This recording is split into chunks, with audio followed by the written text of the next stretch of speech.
Hi everyone, Aaron here for Zollotech, and we're going to review the iPhone 7 and iPhone 7 Plus. I've been using the 7 Plus as my daily driver since the day it came out. It's been a few weeks now, and I wanted to take that time to find the good and bad about the device. So this is going to be not a typical review, but the top 10 positive things and top 10 negative things I could find about these phones. So the first thing is, we'll start with the positives, and the first thing is the great displays. The displays haven't changed as far as resolutions are concerned. On the right we have the iPhone 7. It comes in with a 1334 by 750 pixel resolution with 326 pixels per inch. On the left we have the iPhone 7 Plus at 1920 by 1080 or 1080p, and it has 401 pixels per inch. Now that's nothing new compared to the last versions, but we do now have a wide color display, or P3 color gamut, and that gives us more range of colors. So we have a bigger range of colors, and they really pop when you're looking at them directly. It's hard to tell if I was going to show you on this camera next to something else which looks more vibrant. And in fact, some of the other phones with an AMOLED display will look more vibrant because this is an LCD or an IPS LCD display, which means it has great viewing angles, it's very bright in the sun, and it's what you'd expect. But now it's a little bit more vibrant. Those photos and everything you take with it or watch on the screen look great. So that's a nice positive for this actual device. The next thing is the slightly new design. The design is well loved by a lot of people from the iPhone 6 and 6 Plus, but what they've done is change a couple things. This is the new phone for the 7 Plus, and what you can see here is there's no lines across the back. The camera's changed a little bit, and we'll talk about that in a moment, but there's no lines for the antennas on the back. In fact, they're kind of integrated in. If you can see that here, they're integrated into the back, and it does a really good job, at least in this color and the jet black that we have here, of hiding it. You really can't see those lines too much. They don't stand out at all. The next thing are the colors. Obviously we have these two new colors. This is black, or should be called flat black, and we have this super shiny jet black. They both look great. This is a different type of coating, and it does scratch fairly easily, but this one's held up pretty well in a case so far. And I really like the new colors. It's a nice new thing, especially to have this nice black color. We still have silver, and we have gold and rose gold. Gone is the space gray. So that's another positive. They're always adding something new as far as that goes. They've also, with the design, given this a new home button that I didn't mention before, and the home button no longer clicks physically, but it clicks. It kind of feels like the whole device clicks when you push it. I like it. I got used to it, and I think it works well. The fourth positive is they have much better stereo speakers. And before, they didn't have stereo speakers. And what Apple has done is kind of do something different. You still have your speakers on the bottom here. You have a speaker, a microphone, and your lightning port, and then you have your earpiece that you listen to phone calls with. But what they do during video playback or music is they boost the volume of this one to kind of even out both of the sounds. And they go really loud. Let me show you. So here is my battery tips video for iOS 10, and I'll play it, and I'll turn the volume all the way up. So it goes nice and loud, and I'm talking over the top of it, but it's pretty loud and it's nice and clear. And you can hear it from both sides, although the bottom speaker does seem a little bit louder. They both sound great, and they're much louder than the previous generation, so that's a positive for many people. The next thing is it has a great camera. The cameras on the back have been upgraded quite a bit. In fact, both cameras or both phones now have optical image stabilization, which was specific to the Plus models before. But what the Plus model gains is an additional 2x zoom camera. So you have two cameras, you have a normal lens, and then you have a 2x zoom lens, and you can seamlessly transition between the two on the Plus. And they've also increased the amount of light these capture, so it really does much better in low light. And to show you that, now before we do that, let me go into the camera app, but I do want to show you some photos. And what this does, if you want to zoom, you hit this button, or you can, oops, we'll go back to photo, we can actually transition in and out, and you'll see that in some of the video that I took as well. You can do it in video. And the other thing is in 10.1, depending on when you're watching this, it's in beta on this phone, but 10.1 lets you take portraits, and using both cameras, it senses depth and gives you a nice bokeh or blurred background effect. So it looks really good, and you'll see that in some of the photos as well. It doesn't have to be a person, it has to be just anything within that distance, and then it kind of calculates the distance between what the background is and the foreground. It's really nice. So let's take a look at the photos now.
I think those photos looked pretty great, and this 12 megapixel camera picks up a lot better light than it did before. You've also got this quad LED flash, which is much brighter as well.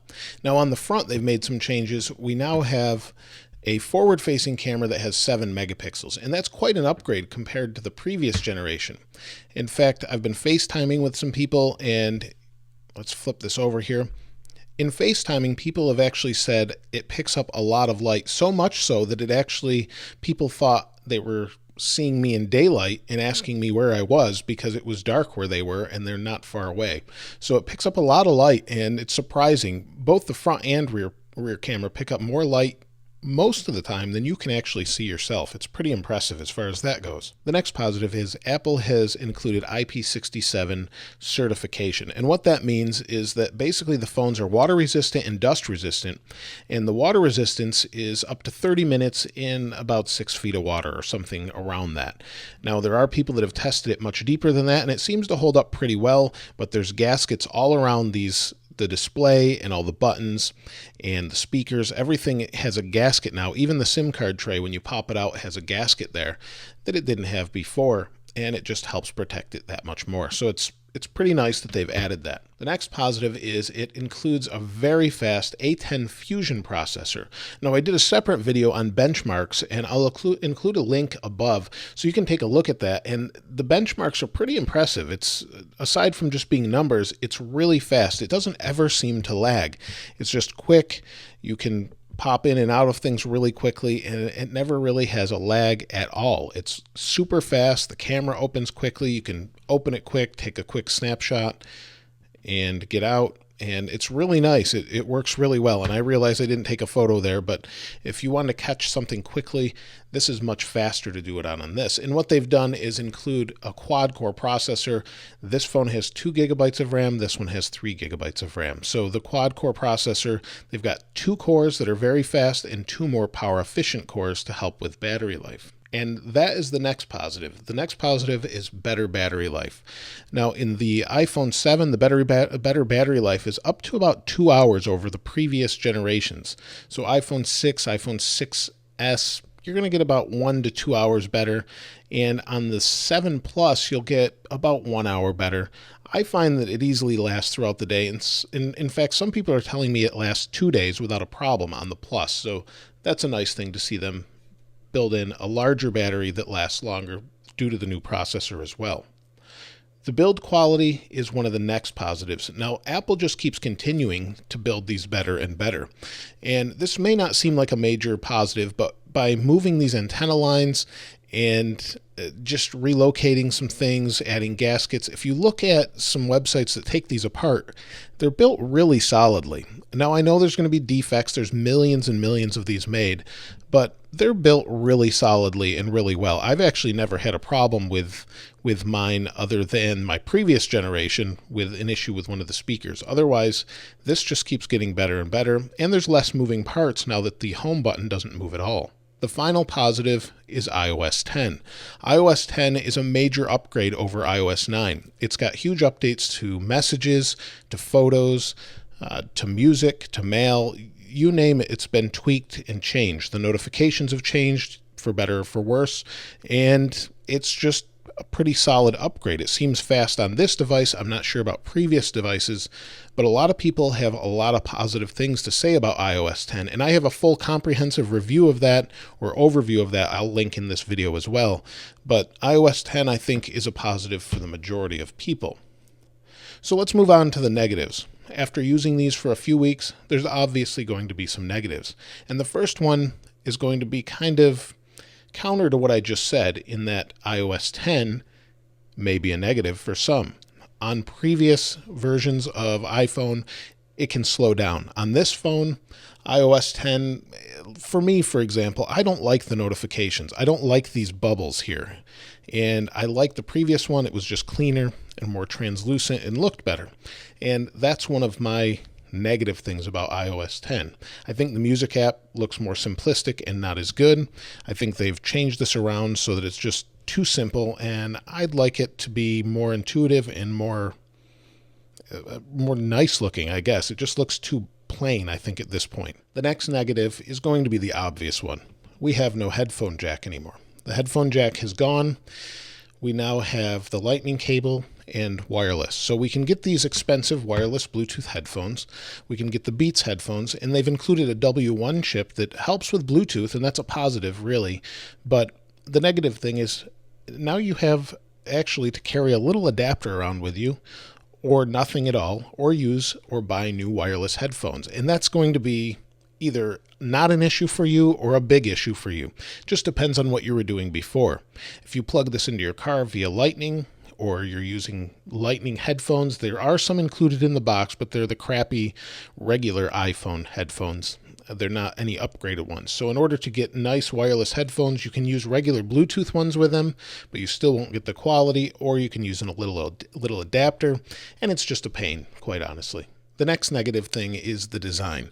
Now, I said in the positives was the design as well. It's a solid design that a lot of people like, but it's also a 3-year-old design that they've basically, from most people's perspective, they've moved the antenna lines up to the top and bottom, and they've changed the camera. Everything else is the same. So as far as that goes, a lot of people were looking for something new, and we're probably going to have to wait for that for the next version. Right now, we've just got a similar version, which isn't bad. It's still nice looking, but it's feeling old at this point. And the next negative is maybe pushing it a little bit, but with these new finishes, while they're a little bit grippy sometimes, they're very slippery most of the time. This phone is less slippery than I thought, but it's still very slippery. It's also a very big fingerprint magnet. You can see this was cleaned right before the video, and just by doing this video, you can see the smudges in it just from me picking it up. So it looks great, but it smudges really easy. And over time, who knows how it will hold up, but it's still very slippery and really needs a case or a skin or something to add some grip if you are prone to dropping your phone often. It also, due to that old design, no longer feels special. The iPhone is starting to, I guess, stagnate. iOS was refreshed a few years back, and now they just keep adding features. And it's hard to really innovate and add new features to something that's refined, and that's true of most operating systems these days. But right now, it's just starting to feel like it's the same thing for a long time, and there's nothing new and special about it. It's got a similar design. It's got a similar design to the UI, and it is what it is. For many people, that's a positive, and for many, it's a negative. So it just depends on how you look at this, but that definitely could be a negative for some. The sixth negative has to do with USB-C. USB-C is only on one of Apple's devices, and they actually helped co-design USB-C in the spec for it. It's a really nice, well-built cable and nice reversible standard type cable. And instead, they've continued to put this lightning adapter in here. And I know people will get a little upset if they change it at this point, but it would be nice to have phones across all platforms using the same. Apple's not really into standards too much, but look at the size of that. This is a Nexus device, and USB-C and Lightning are so similarly sized that I don't think it's going to be that big of a deal, and they're both spec'd for audio and should work fine with most devices as far as that's concerned. So I really don't know why they can't just flip it to that. Everyone will be happy eventually, and we'll all have the same cables for every device we own. That would be something that would be really great in the future. The next thing is, for the smaller iPhone in particular, the iPhone 7, battery life on smaller iPhones compared to phones of similar size from other manufacturers that aren't iPhone is better. And what I mean by that is if you pick up a Galaxy S7, for example, the battery in an S7 is a bigger battery in a similar size phone. It's basically Apple's obsession with thinness that keeps the battery smaller. Now, in the Plus, it's not really an issue, but in the smaller size, it's definitely an issue for some, and they actually sell that battery case. So they recognize it's an issue, but want to keep the design over the practicality, I suppose, which is nice, but on the go, when you're out of battery, it's not so nice. So that's something that's negative as well. The next negative is this color right here. Jet black is a great color. It looks great. It looks like the Mac Pro on an iPhone. And the problem with it is it scratches really easy. It smudges really, really easy. And I know I mentioned this before, but this is one of the negatives that I thought I'd point out because this color looks great, but there's scratches here and there, light scratches just from putting it in the case. So durability over time, they actually recommend a case for this. Apple themselves does. So they know it scratches. It's an issue. It looks great, but I'm not sure I would really recommend it to most people. The ninth negative is price. The price is really expensive. In fact, it hasn't dropped in price at all, basically since its introduction. It's only gone up. So the iPhone 7 starts at $649. The 7 Plus goes up to, after tax, over $1,000. So they bumped the price about $30 on these. Now, they did bump the storage, 32, 128, and 256, but they also bumped the price, which is unfortunate because even though it's a premium device, it's really, really expensive. And lastly, the 10th negative is there's no wireless charging. Now, there's rumors of Apple bringing in true wireless charging where you don't set it on a charging pad like many other phones. Instead, you would have maybe a hotspot in your room that charges your device. Maybe that's coming in the future, but right now we're left with inductive wireless charging pads, and Apple has never really thought to put those in their devices or thought it was a waste. I think it's something that a lot of people would like and enjoy. So that's a negative thing, I think, about this device. So those are my 10 positives and negatives about the iPhone 7. Overall, it's a solid iPhone. If you're coming from an iPhone 5, 5S, or even a 6, you're going to find the speed bump quite a big bump from what you're used to before. You'll also find the camera a huge bump up, even from the 6S, I'd say, in certain situations, maybe in low light, those sorts of things. You're going to see a big bump in performance. But for the rest of you, if you're coming from a 6S, I'm not so sure you'd want to upgrade. You may want to wait until the next year if you're waiting for an iPhone. But overall, I think they're decent phones, and Apple will continue to hopefully innovate in iPhones. We'll have to see what they do next time. But let me know what you think about them in the comments below. Have you picked up an iPhone 7? Do you plan to pick one up, or are you going to hold out to the next one? Let us know below. If you haven't subscribed already, please subscribe and like. As always, thanks for watching. This is Aaron. I'll see you next time.